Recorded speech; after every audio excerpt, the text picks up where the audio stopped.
Have you ever noticed that two people can go through the exact same event and yet both remember it completely differently? Think about a family holiday. One person might remember laughing around the dinner table, whereas the other person's memory might focus on the argument that took place. Both memories are very real, but they're not both the whole story. I think we assume that our memories work like a camera and simply record what's happened and then store it away. But I don't think that they do. I think our memories behave much more like an editor. They decide what stays in, what gets cut, and which ones deserve a close up. The strange thing is, we rarely notice the editing and we just call it my past. Imagine somebody who believes they're not very confident.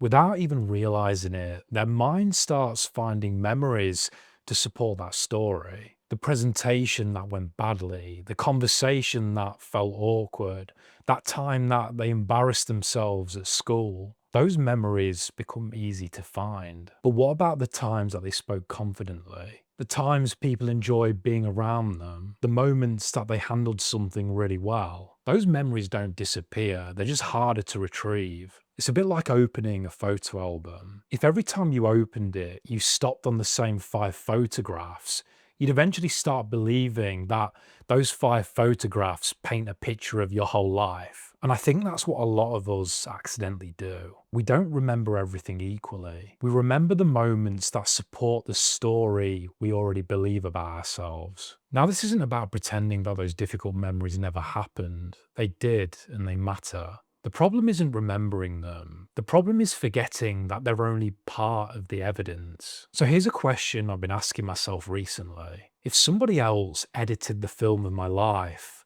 would they tell the same story about me? Would they decide I always fail? Would they decide I'm not good enough? Would they decide nobody cares about me? Or would they notice moments that I've completely overlooked? Maybe they'd include the times that I kept going when I wanted to quit, the conversations that actually went well, the people who stayed, the problems I actually solved. The events haven't changed, only the edit has. I don't think that our memories lie because they're trying to deceive us. I think they lie because they're trying to build a story that makes sense. Maybe that's why it's worth asking yourself one question every now and again. Not what do I remember, but what have I forgotten to remember? Because if you only ever watch the highlights of your worst moments, you'll eventually convince yourself that they were the whole film.